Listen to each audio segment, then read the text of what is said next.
नमस्कार दोस्तों। आज मैं आपके लिए लेकर आई हूँ हिंदी कहानी नालायक बेटे की लायक करतूत। तो आइए सुनते हैं हिंदी कहानी नालायक बेटे की लायक करतूत। हम लोगों का एक्सीडेंट हो गया है बेटा। मुझे तो ज़्यादा चोट नहीं आई, लेकिन तेरे पापा की हालत बहुत ख़राब है। कुछ पैसों की ज़रूरत है और तेरे पापा को खून भी चढ़ाना है। 65 वर्ष की शारदा जी ने अपने बेटे को फ़ोन पर अपनी हालत बताई। माँ, आजकल मैं बहुत व्यस्त हूँ, मेरा आना नहीं हो पाएगा। मुझे बेंगलोर में एक कंपनी का प्रोजेक्ट मिला है, उसी की तैयारी में लगा हूँ। आपका और पापा का भी तो यही सपना था। वैसे भी मेरा हाथ अभी तंग चल रहा है। अभी आप पैसों की व्यवस्था कहीं से कर लीजिए, मैं आपको बाद में दे दूँगा। उनके इंजीनियर बेटे ने जवाब दिया। उन्होंने अपने डॉक्टर बेटे को फ़ोन किया, परंतु उसने भी आने से मना कर दिया।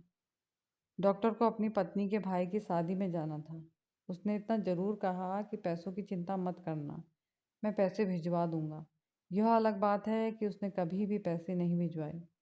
शारदा जी ने मायूसी के साथ फ़ोन रख दिया। अब उन्हें अपने नालायक बेटे की याद आई, लेकिन उस नालायक बेटे को फ़ोन करके क्या फ़ायदा जब यह दोनों लायक बेटे ही कुछ नहीं कर सके। शारदा जी ने सोचा। वह दुखी होकर वापस अस्पताल में अपने पति के पास पहुंची और बैठ गई। पुरानी यादें याद आने लगी। शारदा जी एक अध्यापिका थी। उनके 3 बेटे और एक बेटी थी। बड़ा बेटा इंजीनियर और दूसरा बेटा डॉक्टर था। दोनों बेटों की शादी बड़े घराने से हुई थी। दोनों बेटे अपनी पत्नियों के साथ अलग अलग शहर में रहते थे। अपनी बेटी की शादी भी उन्होंने खूब धूमधाम से की, लेकिन सबसे छोटा बेटा पढ़ाई में कमज़ोर था। वह अपना ध्यान पढ़ाई में नहीं लगा पाया था। 12वीं क्लास के बाद उसने पढ़ाई छोड़ दी और घर में ही रहने लगा कि मुझे नौकरी नहीं करनी, बस माता पिता की सेवा करनी है। हम दोनों उससे बहुत नाराज़ रहते थे और हमने उसका नाम नालायक रख दिया। दोनों बड़े भाई माता पिता के आज्ञाकारी बेटे थे और वह सही बात पर भी उनसे बहस कर बैठता था। इस कारण शारदा जी और उनके पति उसे पसंद नहीं करते थे।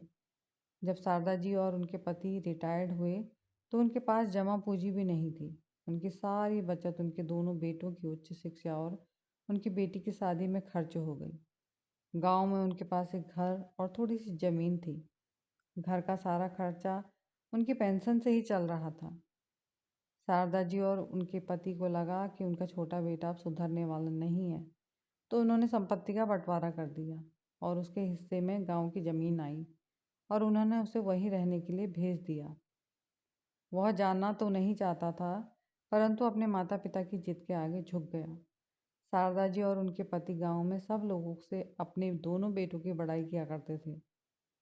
जब लोग उनके दोनों बेटों की तारीफ करते तो उनका माथा गर्व से ऊंचा हो जाता। वह अपने तीसरे बेटे का नाम भी नहीं लेते थे। सोचते सोचते शारदा जी की आंख लग गई।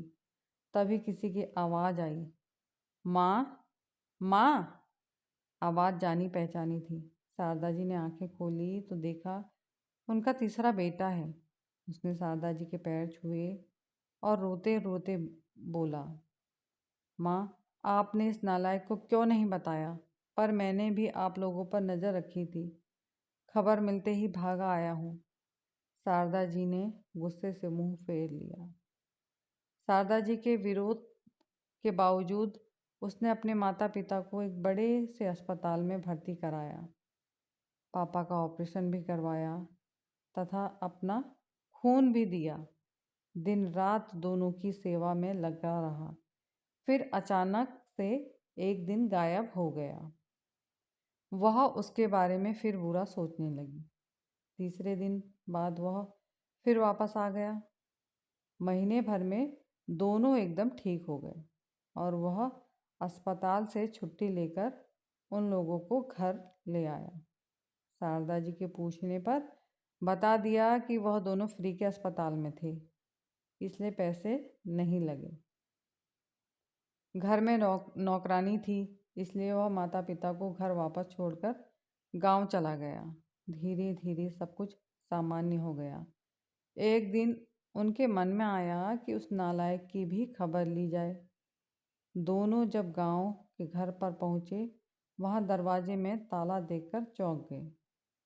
उन्होंने उनके खेत में काम कर रहे आदमी से पूछा तो उसने कहा कि यह खेत अब मेरे हैं।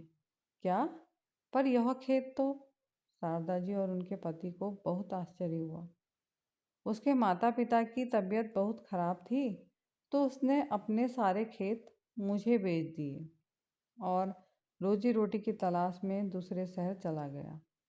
उसका यह मकान रह गया है, यह रही उसकी चाबी, आदमी ने कहा। दोनों ने मकान में प्रवेश किया तो उस नालायक बेटे की याद आ गई। टेबल पर एक लिफाफा पड़ा हुआ था, उसके अंदर अस्पताल का बिल था। बिल की रकम देखकर शारदा जी और उनके पति के पसीने छूट गए। बिल में पूरे 15 लाख बिल पूरे 15 लाख का था।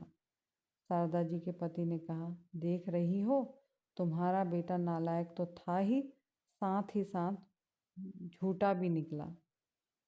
अचानक से शारदा जी की आंखों से आंसू बह निकले और वह अपने पति के कंधे पर सर रखकर जोर जोर से रोने लगी और बोली, तू एक बार वापस आ जा, मैं तुझे कभी वापस नहीं जाने दूंगी। उनके पति ने शारदा जी को धीरज बंधाते हुए कहा कि हमारा बेटा सच में नालायक था। दोस्तों, कभी कभी जिनसे हमें उम्मीद नहीं होती, वह भी ऐसा काम कर जाते हैं जो लायक बेटे भी नहीं कर पाते। जो दुख में माता पिता की सेवा करे, वही लायक बेटा है। कहानी देखने व सुनने के लिए बहुत बहुत धन्यवाद। अगर आपको मेरे द्वारा सुनाई गई कहानी पसंद आती है तो कृपया करके मेरे चैनल को सब्सक्राइब करें, लाइक करें, कमेंट करें, शेयर करें। धन्यवाद।